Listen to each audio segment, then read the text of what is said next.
Fala galera, estou gravando aqui para cumprir a promessa que eu fiz num vídeo que eu lancei algumas semanas atrás chamado Crentes Alucinados para mim já deu. Naquele vídeo eu aludia ao hábito de crentes distribuírem fake news, e especialmente sobre a vacina, especialmente sobre a pandemia, especialmente sobre a doença do Covid, através dos grupos de WhatsApp, do Facebook e etc.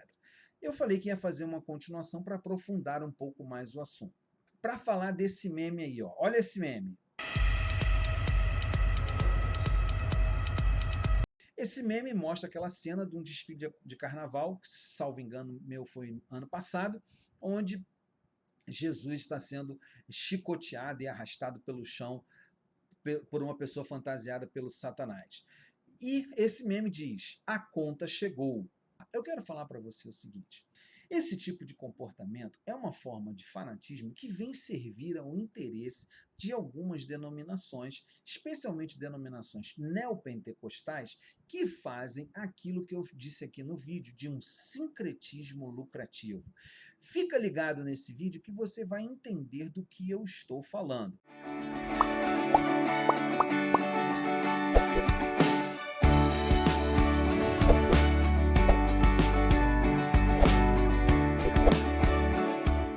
Eu sou o Marcos Vinícius, criador deste canal, comentarista de vários assuntos, entre eles assuntos da religião cristã. Eu quero aproveitar aqui nesse momento para te fazer um convite. Se inscreve aí no canal, se inscreve, aciona aí o botão da inscrição e ativa o sininho das notificações para você ficar ciente daquilo que está acontecendo aqui no canal.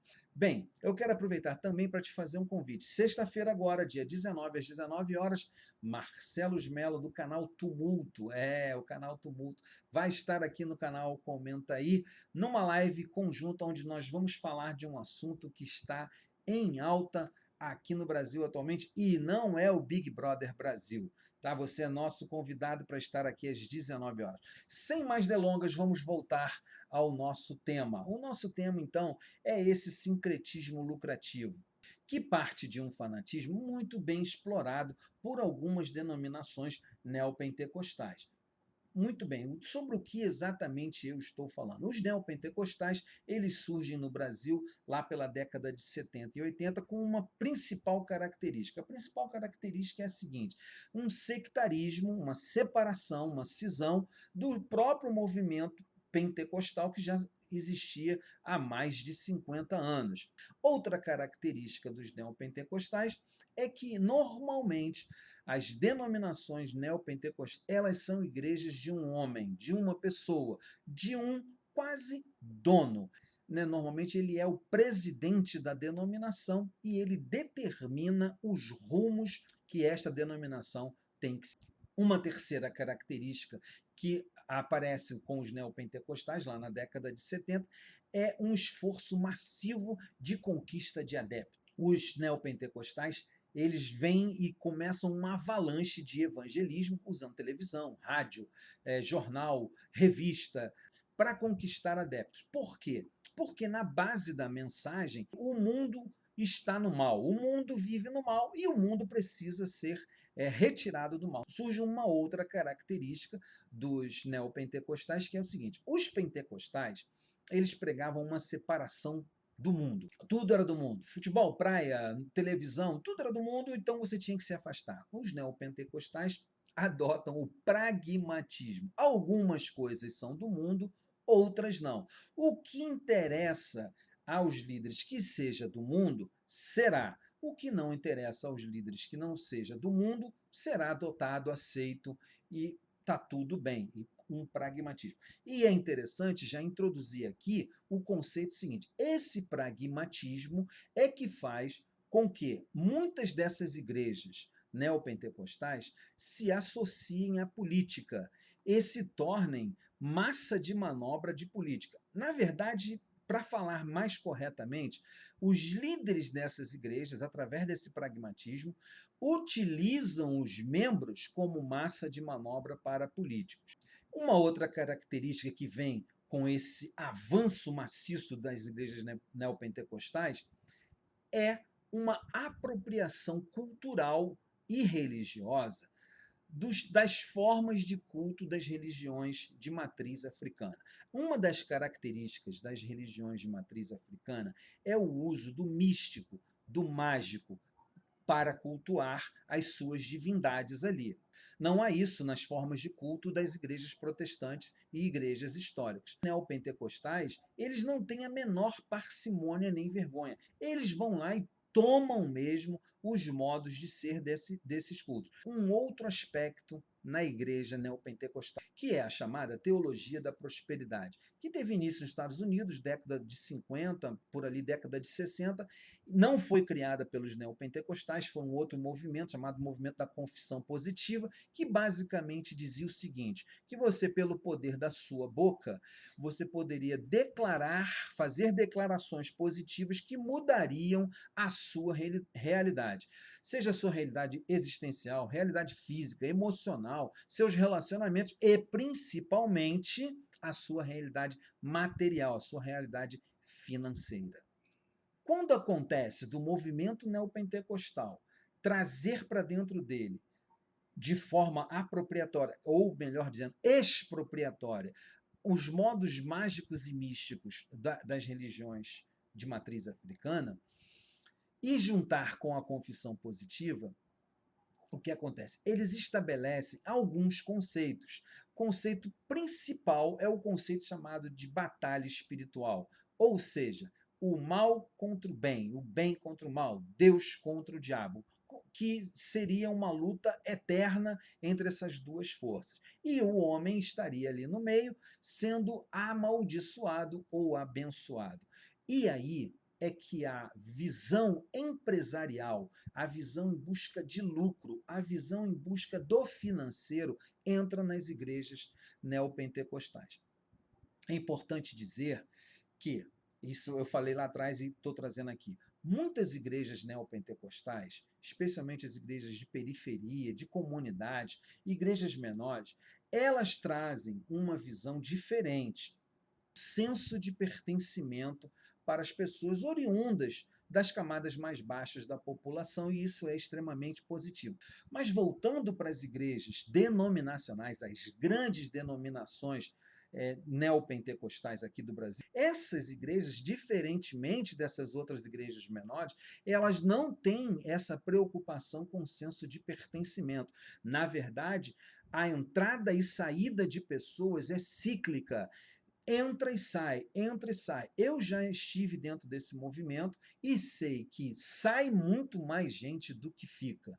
Na verdade, as pessoas estão ali e servem a propósitos da denominação e não para serem tratadas, muitas vezes, para realmente, abre aspas, buscarem ou encontrarem a felicidade. Como você está constantemente em batalha espiritual, você precisa passar por processos de purificação espiritual. Ou seja, mais uma característica que é expropriada das religiões de matriz africana, que possuem rituais de purificação. A mensagem central do Evangelho de Jesus é que você recebe a mensagem de Jesus na sua vida, está consumado. Você não tem que ficar passando por processos de limpeza espiritual, de purificação. Porém, as igrejas neopentecostais trazem isso de volta e criam a figura, dentro do conceito de batalha espiritual, das campanhas. Olha, gente, é aqui que entra o sincretismo lucrativo. As campanhas intermináveis de quebras de maldição hereditárias, limpezas espirituais, energização da fé, etc., etc., todas elas são atreladas, infelizmente, a um processo de pagamento para a obtenção da graça divina. Nada mais Idade Média, nada mais parecido com compra de indulgências. O que o pai do protestantismo, Martinho Lutero, lutou contra. Uma das coisas que Lutero combateu era a venda de indulgências para que a pessoa pudesse, então, ter o seu caminho para o céu, para a eternidade, para o paraíso abrandado. Isso é adaptado nessas campanhas para a você obter a graça, o favor, você tem que ofertar.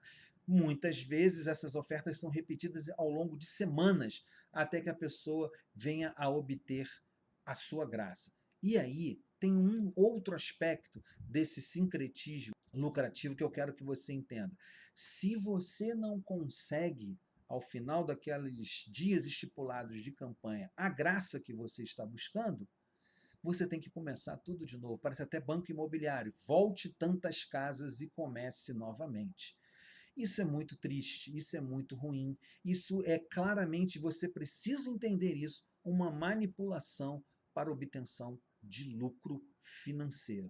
Essa situação de manipulação para que a pessoa se sinta presa àquele movimento para ela, de alguma forma, alcançar o favor de Deus, alcançar alguma coisa de Deus, alcançar alguma bondade de Deus, faz com que ela muito facilmente seja capturada por aquilo que aquela denominação determina, já que essa denominação normalmente tem uma pessoa única que está à frente, como modo de vida na sociedade, como modo de participação no tecido social. E aí é que entra o que eu falei lá atrás sobre o pragmatismo adotado na política.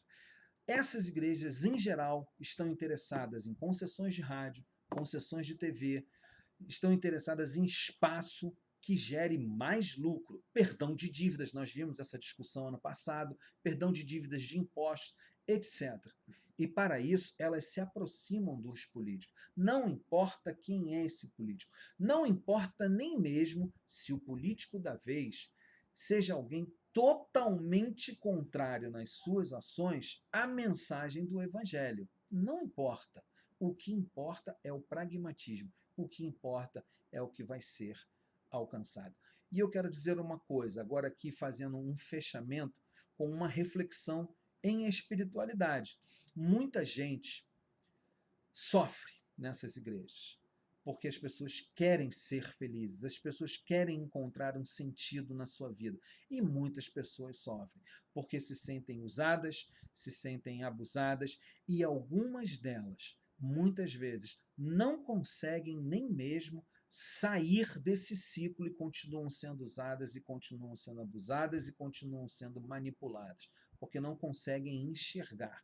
Por isso é fácil manobrar essas pessoas para intenções políticas também. Isso é muito sério.